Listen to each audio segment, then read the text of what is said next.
Welcome to Critical Hit, a Major Spoilers podcast. Thank you so much for downloading and checking us out this week. So much going on up in space. But I think, Kevin, space is not where we're going to be for that long. No, you guys are headed down to the surface of Acton for your first race in Drifters. Last time... On Critical Hit. Critical Hit. Nice. You guys had basically finished repairs to the Squeaky Clean and then made your way completely uneventfully to the Red Planet, the destination of your first race. You did get contacted by some very nice contemplatives who were interested in you protecting their son, Talos, who you've previously run into. Apart from that, you do not know what lies ahead of you, but you know that it is on the surface of the planet, and you have your coordinates ready to plug in land. All right, then I will enter those coordinates and tell Grace, I believe it is time for us to land if this is a clear area and we don't anticipate any crashes. It looks like the company has cleared a landing area for us. Unfortunately, I don't think I'll be able to communicate with you once you're no longer on board. So I guess this is goodbye for now and good luck. Okay. The landing process has already started. Good. So what's this planet like? What is this planet's name? Acton? What is it like? Yeah, so Acton is the third planet in the solar system, though it would be the fourth if Galarian still existed and Absalom Station wasn't there in its place.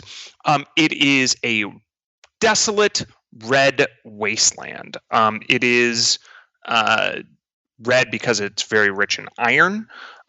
It's notably low gravity and low atmosphere, so you might need extra oxygen to breathe well, and you might be able to feel really athletic or acrobatic on the surface because you effectively weigh a lot less.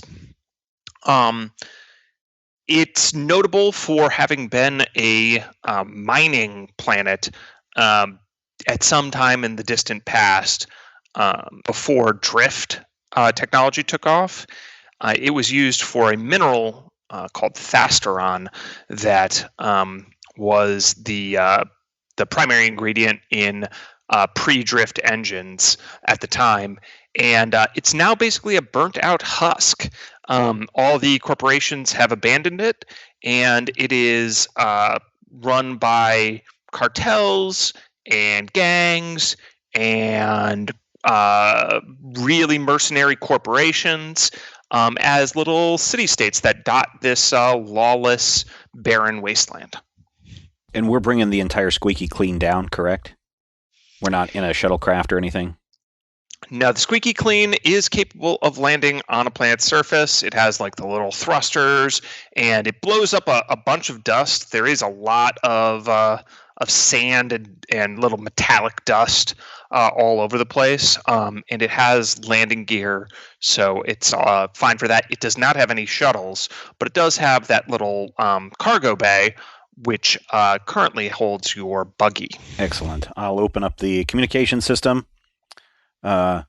Team Co-Captain Hecubino? Yep.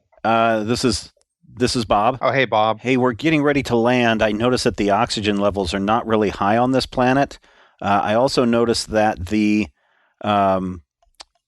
buggy had some breather masks in there. It might be useful for people to use those on the planet. Okay, sounds good. I don't know how we're going to plug Amu to one of those, but here, whatever, he's a doctor. Nice. No. So you guys have landed on the surface. There are little landing pads for multiple vessels. You can see your competition has also already landed and is disembarking and getting ready for, unloading their vehicles and getting ready for the race. You guys are still on board the Squeaky Clean at the moment. Okay. Hecubino will come out. He's got his makeup on. So he's got two like purple stars over his eyes.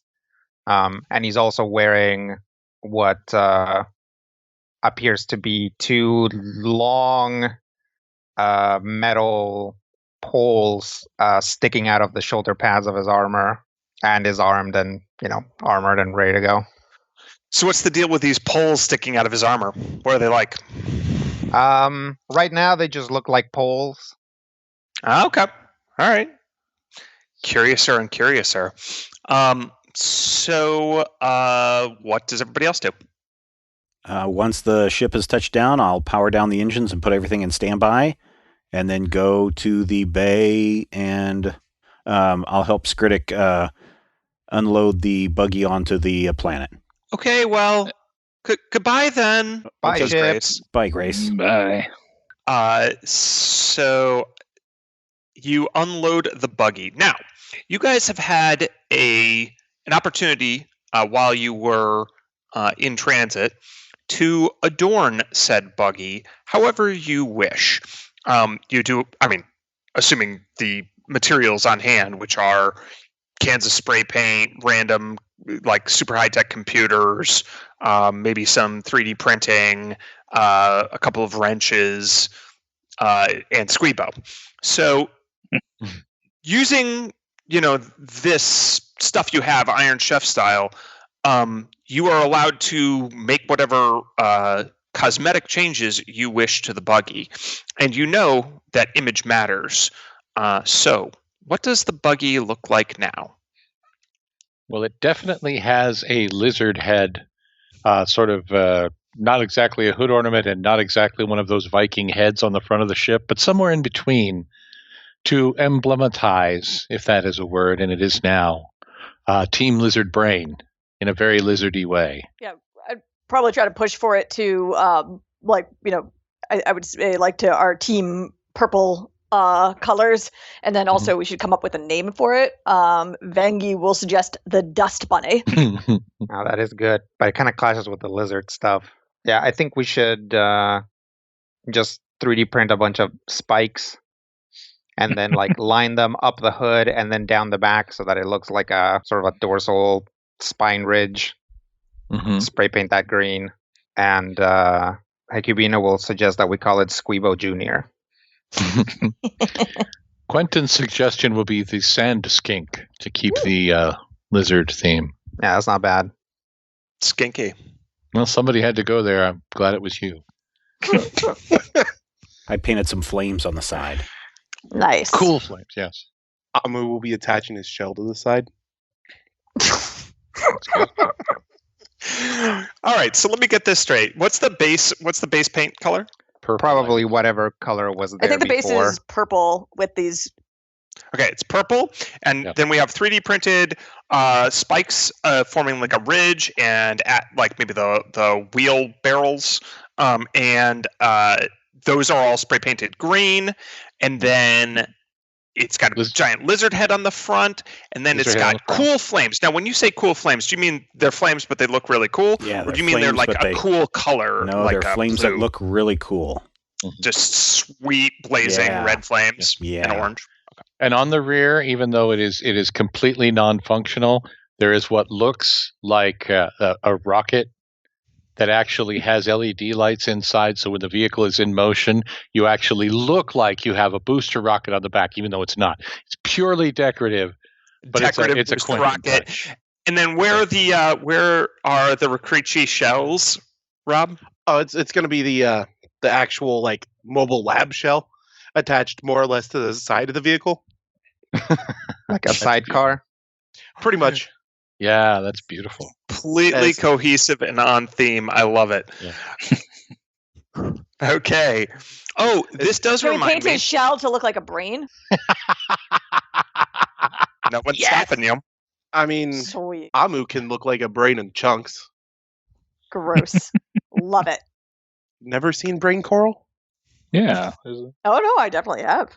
So this does remind me, since we're going over things, I am going to retcon one thing I said in a previous session because I realized it didn't really make sense in context, and it will come up again soon, which is the weapons mount. Just remove that from existence for a moment. It's going to come right back, but it's not there right now. We're on Earth too. This is a Berenstain Earth, by the way. Yep. I feel like the very technical removal of this, like exile it from the battlefield, and then when the buggy comes back, it doesn't have it anymore because it's a different instance of it. Exactly. Yeah, it got hot fixed. Oh no, Rodrigo's referring to a blink effect in Magic. Come on now. Yeah, you guys are disembarking, and this seems to be not exactly a settlement that you're entering. This is the middle of nowhere. So the terrain is blasted wasteland as far as the eye can see, except for a very notable feature, which is the Adayo Rift. The Adayo Rift is an equatorial canyon or set of canyons that basically goes around the whole world. Imagine, the world serpent, Jormungandr, had existed on this planet and then it squeezed really hard and created a canyon. That's what Akaton has. You're on a flat plains at the moment where everybody else has landed, but you are near this rift. And there's basically visible canyons up ahead. You're at a point of low elevation, kind of like a basin approaching the rift. So you are actually entering, you can see the basically mountains and spires up ahead as towering above you. And apart from the area to land your vehicles, there's clearly a well laid out path for your progression and where you're supposed to park your vehicles as opposed to your spaceships. And there's little bleachers and a broadcasting stand and everything like that up further ahead. Well, you better start rolling, Quentin. I am rolling. Does it matter where in the buggy we are? We're gonna get to that when the actual race starts. Okay. But the buggy does seat all of you. It's going to be relevant, not where you're sitting really, but what role you're providing, Right. who's driving it versus who's manning a gun that doesn't exist yet, but don't worry, it'll come back. Stuff like that. Quentin's going to be mounted on the dashboard for 360-degree access. Okay. Now I just imagine a Quentin bobblehead. Mm-hmm. Vangie Got a will little grass put skirt. her hand on Hecubino's shoulder and kind of give it a little squeeze. It's the big time. It's the big time. All right. So you guys drive the sand skink? The sand skink. Yep. I imagine that's emblazoned on it somewhere. Otherwise, people won't know. Oh yeah, Quentin brought out his airbrushing tool. It's in a really, really cool font across the rear and the hood because branding. I imagine that comes standard with your model of Android. The airbrushing tool. Yeah, the airbrush tool. It's right under the rotating knives and just above the electric cattle prod. It's fine. It's in papyrus. No. Comic Sans. How dare you, sir? No. It's impact. All right. So, as you drive up to where your vehicles are supposed to park, you can spy your competition. And there are 3 other vehicles approaching. One is from, you can obviously tell, the new Team Rust Dragon. It is a massive iron-plated big wheel truck. There are huge petrol barrels in the back trailer, which are covered in a plate of armor.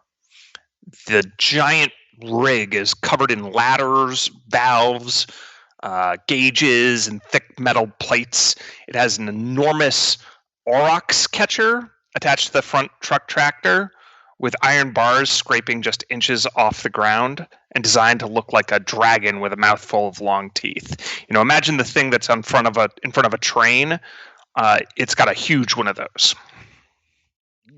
And inscribed on the side with an ominous lizard-like face is Basilisk.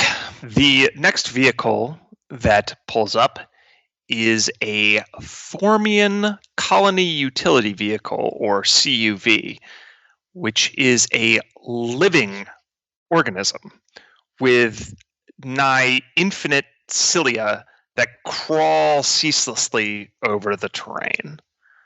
The creature/vehicle's exoskeleton is covered in unfathomable runic circuitry that glows faint green, purple, blue.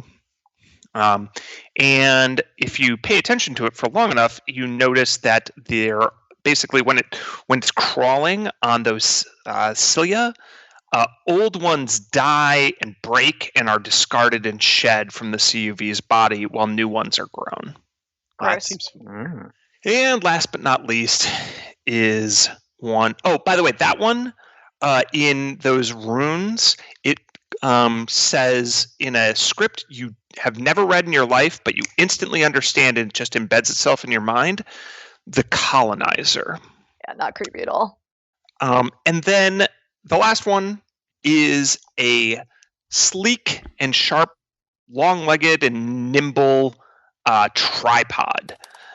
It has a silver minaret atop a three-legged steel walker frame. It seems to pick its places amongst rubble and scree without fail, and the top of the minaret is transparent and likely shielded because there's like a faint energy hum around it. And it forms a bridge where you can see the crew looking down on you. And it has a giant brain emblazoned on the bottom and front of the tripod, and around it is inscribed in slashing bold letters, Tripod of Doom. Classic. A little prosaic, I feel. It's, this is the equivalent of Mars. You got to give it to them. Yep.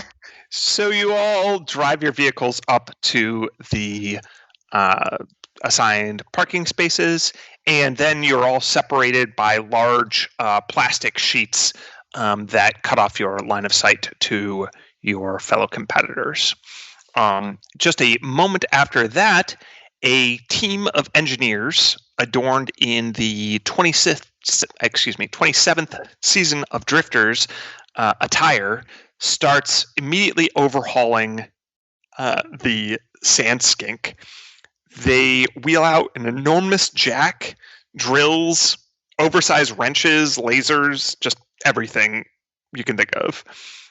There's a crew chief nearby that's yelling orders into his headset while operating a huge portable heads-up display that shows the vehicle's schematics and all the changes that all the engineers are making to it in real time, which is changing wildly, like really, really quickly.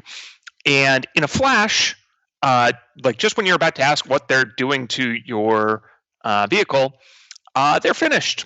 And the buggy looks the same, except for the mounting of the weapons box on the frame and the addition of some custom computer terminals in the front bucket seats and a bunch of really random, strange, seemingly completely unnecessary minor alterations, like the style of your hubcaps and the number of struts connecting wheels to the axle.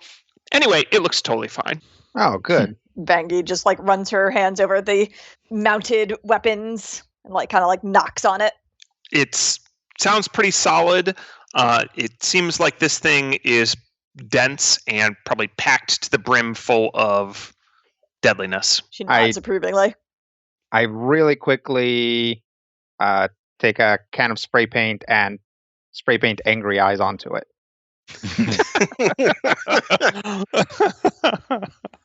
Nice. That's great. All right, so you can see that you're in position, and the crews are all supposed to stand at this line that's demarcated, and you can see that there's basically a broadcasting area nearby, where there's a fleet of spherical camera bots that are all smaller than you, Quentin. They're like just little cameras, floating cameras. They're probably not sentient. That are all hovering while filming the starting line and surrounding area. On your newly installed computer terminals in the Sandskink, there is a video feed that seems to show your coverage live.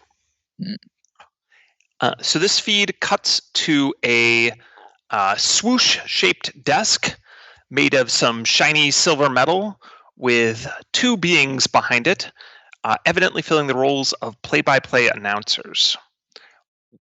One is a human male in a blue suit, overall a big guy with kind of a square jaw and coiffed hair and just looks well put together.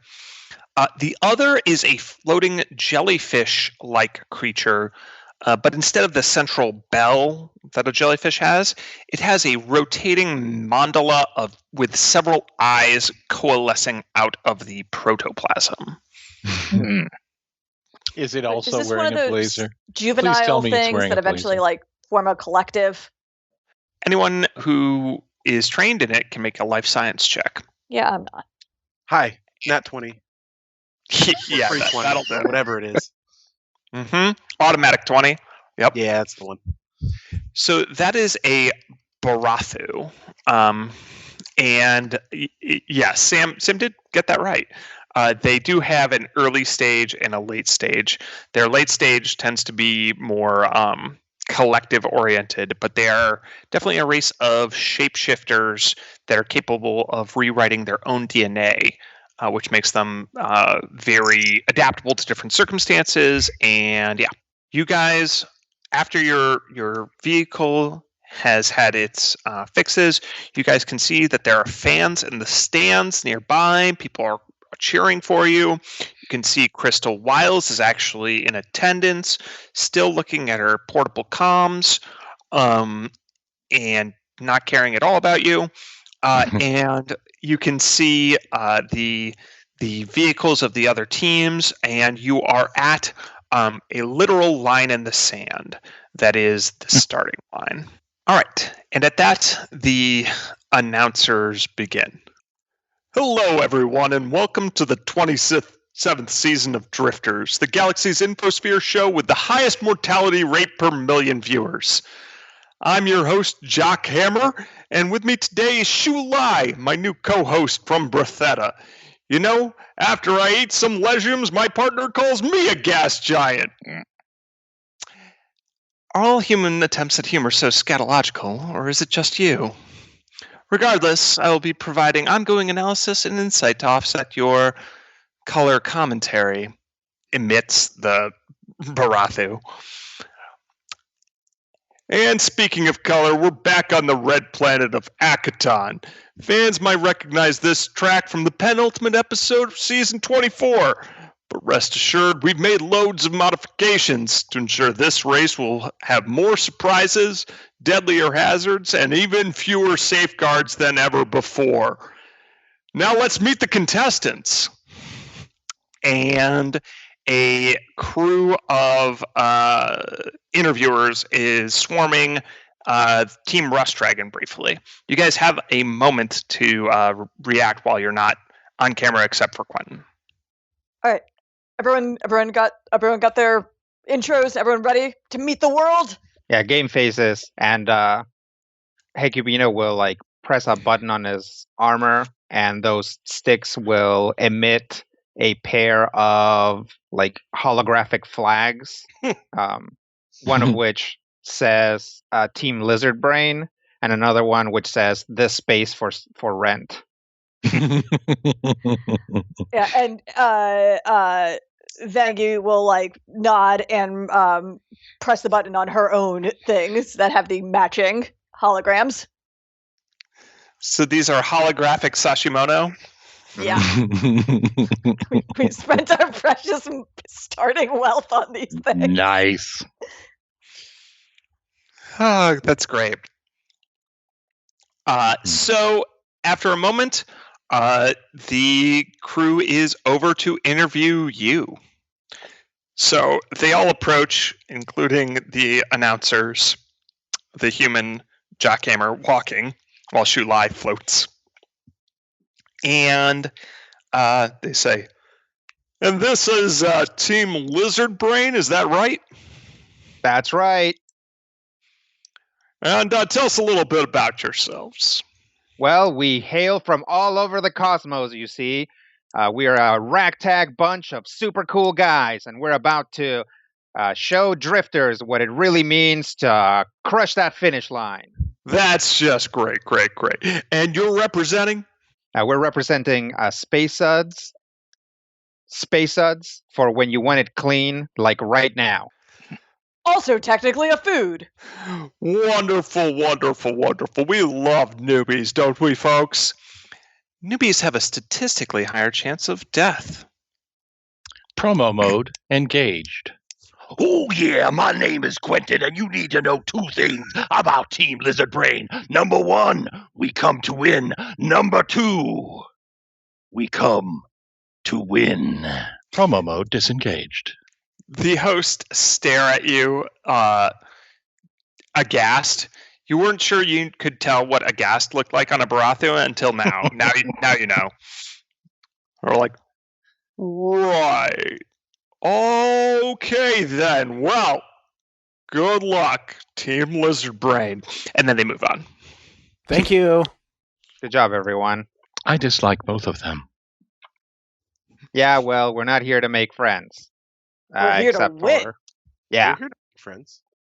Indeed. You think they got me sharpening my knife in the shot? If not, you know what? While they interview the other ones, let's do some pickups, Quentin. Scanning dailies. Additional pickup shots engaged. Yeah, we'll get some shots of knife sharpening. Maybe we'll get Bob to rev up the engine. Vroom vroom.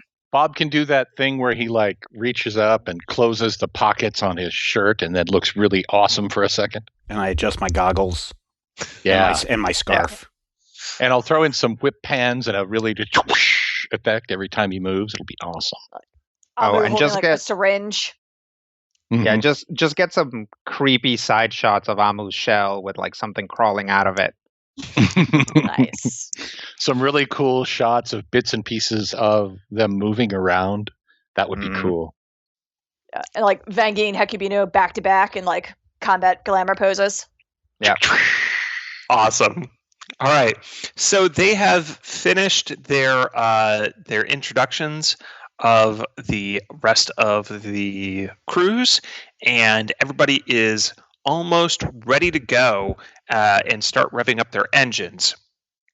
But first, a word from one of their sponsors. So you guys have to wait as there's a commercial played, and it plays over all of your comm systems.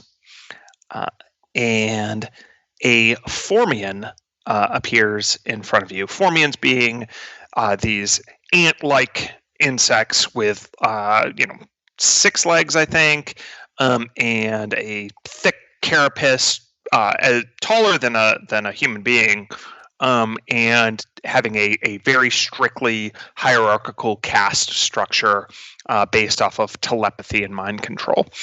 So anyway, it shows a screen behind it, and it seems to be presenting with a couple of its arms, and it says, "Hello, free-thinking sentients. Do you wish to communicate more and more honestly with your peers?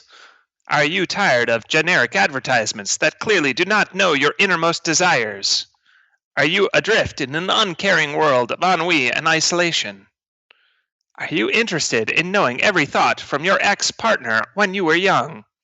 Then you should try Hive Mind. At first, Hive Mind was only for the young and cool, but now even you could join the collective. Delicious brainwaves. What? I'm still on. Cut! Hive Mind lets your brain directly interact with the brains of countless others in your network. Become brain buddies with anyone you've ever met, or the people they've met, or crypto analyst drones that emulate consciousness seamlessly. Hive Mind takes no responsibility for the spontaneous emergence of hostile collective intelligences.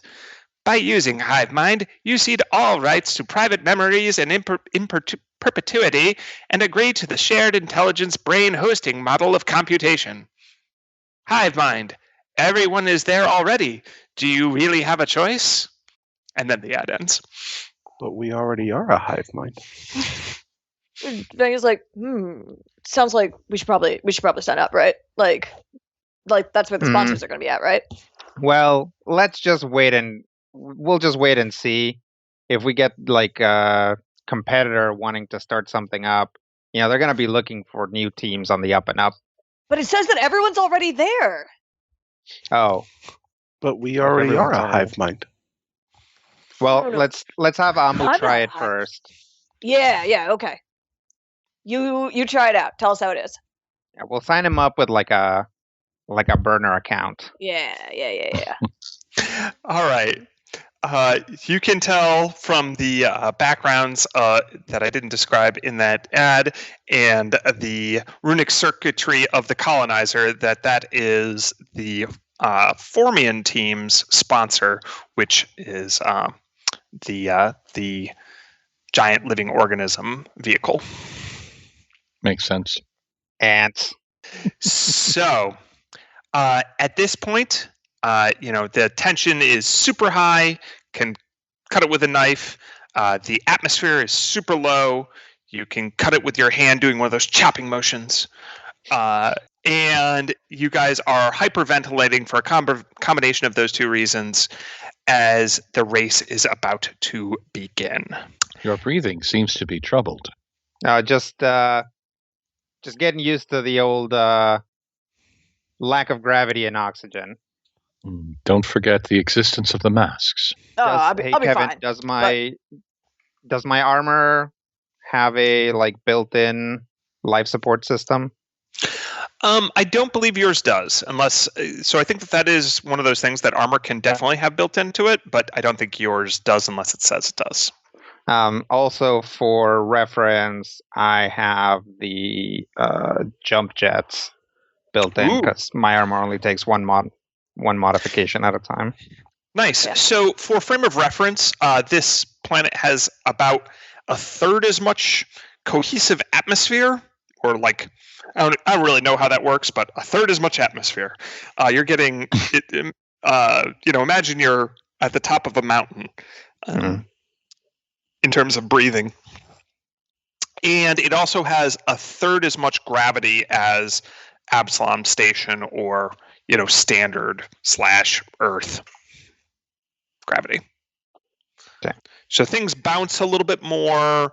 You can jump further, but for the purposes of considering things like thrust and complex physics, we're going to ignore that and say that somehow the atmosphere balances that out. It automatically compensates. Sure. It's a thing that happens. Okay, you guys all ready? Space can be an inhospitable place with countless dangerous worlds within it. Unless otherwise specified, all armors protect you from a range of hazards to ensure that you can survive for at least a few days. If you must make emergency repairs to the hull of a starship, blah, blah. So, does that apply to mine then? Yeah, if you wish, you can either wear a mask separately, or you can have your armor system be trying to either be connected to an oxygen tank, which Rain provided in the back of the buggy, or you can have it try to reprocess the atmosphere and make it a little bit denser for you to be able to breathe. I'm not saying that's perfect, but you can do it. Okay. Yeah, I think I'll probably install an air tank somewhere in the back of the armor, and then just have it like close the helmet. Nice. All right. You guys also had some special attire thrown in the back of the buggy, but I'm not going to be prescriptive about exactly what that looks like. So since right before the race began, you were doing glamour shots, why don't we do a round of descriptions? Hecubino is a human. He's bald. He's got dark skin. His eyes, he's got purple stars painted around his eyes with like a green outline. If you get in close, his makeup is really well done. There's like a fade on his eyelids and everything so that it just looks steady throughout. He's wearing a carbon armor. So he's wearing this gray armor, but the sponsors have provided this sort of like big kind of like football pads looking like green and white armor thing that doesn't protect anything. It's just for show. So he's thrown that on over his armor, as well as a big pair of like hockey goalie looking gloves, or I guess just hockey player looking gloves. Which again, just for show. I'm imagining a combination of like a goth psychic warlock and like a Hartford Whaler goalie.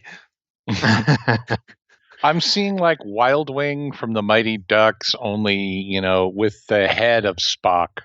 Yeah, it's like Wild Wing from the Mighty Ducks with the head of Steve Urkel, basically. If he was bald, without the was that like a fade that he had? Yeah. Yeah, pretty much. He's got a still holstered. He's got a little zap gun. Nice. So the camera pans. Go ahead. Yeah, he's got his his banners, his holographic banners as well. Yes. So the camera pans from Hecubino. And Hecubino, who does it pan to next? It pans to Vangi. So Vangi is wearing golem forged plate mail, so it's like pretty heavy, sturdy armor that you'd probably see most commonly being worn by a mercenary. And so it's got like a lot of like ports and sockets that are unclear exactly what they do, but one of them is definitely providing a little bit of supplemental oxygen, and that she's got a helmet over it, but the visor is clear so that you can see her face, which has the matching stars. Those appear to be like natural ways that the scales around her eyes look. As she's got turquoise base scales, the purple kind of starburst around her eyes, and like a little bit more purple under her chin and like on the crest above her head, and just giant lizard person towering over with like a long tail behind her. She's got a big pike over her back, then also has a basically a flamethrower on the square of her back that's got a painted on it basically a pinup boy who's an Ifrit, which are like little fire elemental people, and it says Ifrit class burner on it.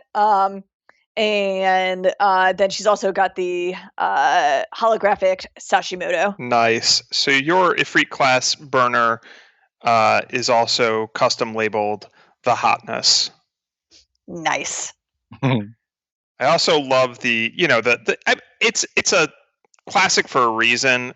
Call it cliche, but the Warpike / flamethrower combo. Yeah, I mean, it's just the giant lizard wielding the Warpike and flamethrower. I mean, how can you go wrong, really? Yeah. Who does the camera pan to next, Vangi? It then goes to Amu. Hi. Amu is a Rikrichi coming out of a large mechanical seashell. Seashell currently painted up to look very brainy, but Amu is a collective of various corals that will come out of various openings on said seashell. When enough of them are out, they look vaguely humanoid and try to have something resembling a base human expression. Usually the colors are pale blues and greens with some reds and purples thrown in, depending on the message trying to be conveyed. Nice. What message is Amu trying to convey right now? It's very friendly and open, bright greens and blues in a smile, or as best of a smile as Amu can provide with a... Friendly smiling coral. Yeah. All right. After our brief trip under the sea, where does the camera pan to, Amu? Over to Skritic.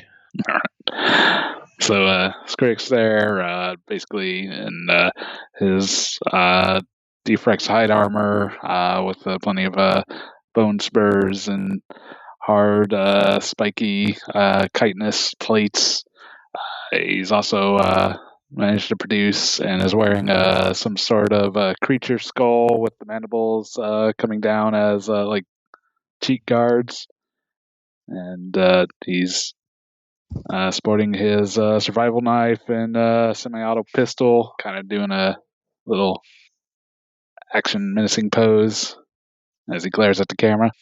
Nice. And what is that glare trying to convey, Skritic?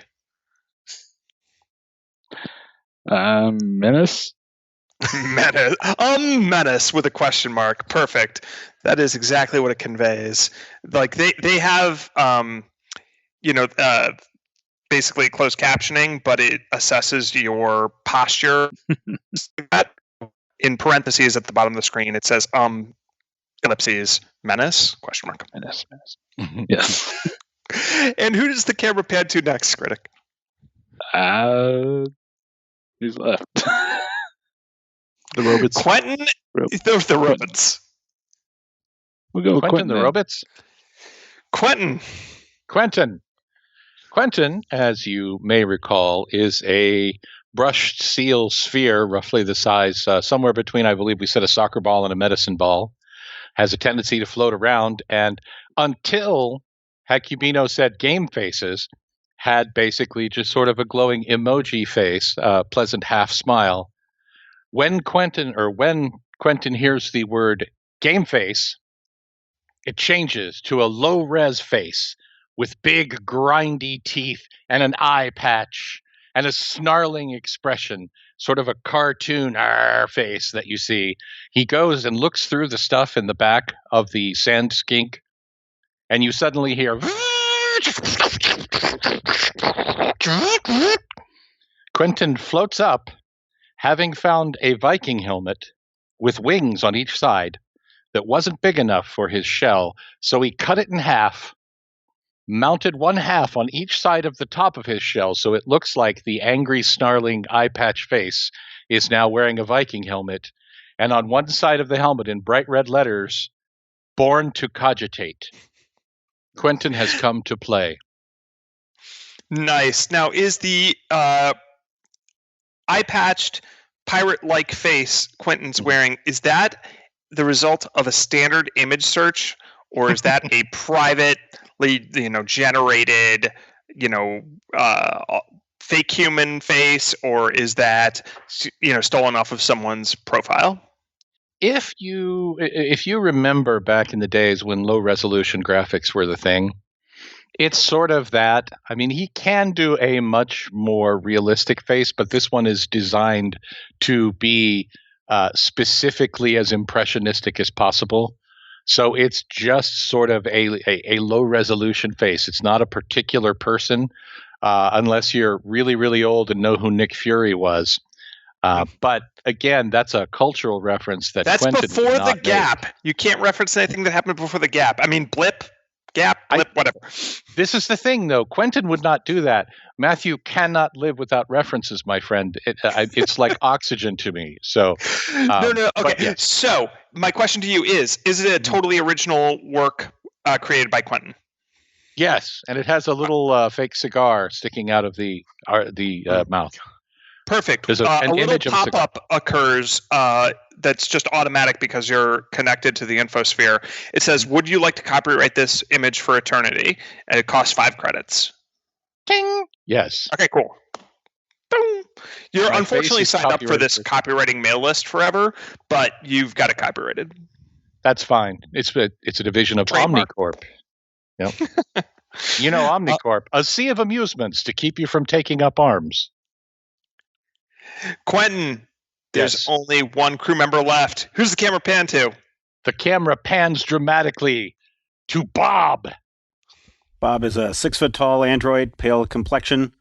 He's wearing a blue, like jumpsuit, like a workman's jumpsuit, and he's wearing a wool driving cap that he's got on backwards, and a pair of goggles over his eyes, and a silk scarf around his neck, and something on his lip, like it's a mustache, but it's at a weird angle. And he just stares. And he just stares at the camera. The camera stares back at him. Does the mustache move? It falls off onto his lap. And he quickly turns away. And then turns back a moment later with the mustache stuck back on his lip. Is he giving a duck face? No. He's just is he giving, what kind of face is he giving? just like a blank stare, like, what am I supposed to do? All right. And after the credit shots, you're all somehow back in position inside the sand skink, the buggy, and everyone else has piled into their vehicles as well. The big rig, the tripod, the weird living organism ant thing, and the announcers say over the loudspeakers and your portable comms, so you're getting it echoed back at you. Drifters, are you ready? Rev the engine. Yeah. Yep, so you guys rev your petrol engine, and the big rig starts to rev its petrol engine. The colonizer just, all its cilia move completely unnecessarily, and it just hovers in place, teeming with energy, while tons of its little cilia die. And the tripod just starts picking at the rocks all around it, rapid fire, creating a little ring. And the announcer says, "On your marks, get set, go!" And season 27 of Drifters has begun. Brought to you by Extreme Infosphere Productions. There is no I in conglomerate. Ooh, I cannot wait to see what happens when this race starts. I think it's going to be exciting. I don't think we've done any vehicle type actions in any of our games, have we? Anyone remember in any of our past games?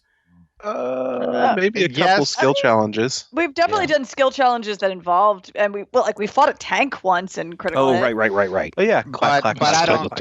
don't know if you've seen the rules for this. It's not going to be the same. Yeah. So that's what I'm curious about, is to see how vehicles move and turn, and because I'm sure there's rules for that in Starfinder and in other games like this. So we're going to find out how that happens next week. So you're going to have to tune in, you're going to have to find out, and you're going to have to ride along with us, shotgun, and see who is going to win this race between these four teams.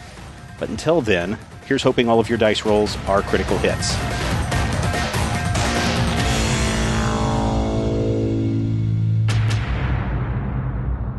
Major Spoilers Podcast, copyright 2009. Major Spoilers Podcast, copyright 2010. Major Spoilers is copyright 2011. Major Spoilers is copyright 2012. Major Spoilers is copyright 2013. Major Spoilers is copyright 2014. This podcast is copyright 2015 by Major Spoilers Entertainment, LLC. This podcast is copyright 2016 by Major Spoilers Entertainment, LLC. This podcast is copyright 2017 by Major Spoilers Entertainment, LLC. This podcast is copyright 2018 by Major Spoilers Entertainment, LLC. This podcast is copyright 2019 by Major Spoilers Entertainment, LLC. This podcast is copyright 2020 by Major Spoilers Entertainment, LLC. This podcast is copyright 2021 by Major Spoilers Entertainment, LLC.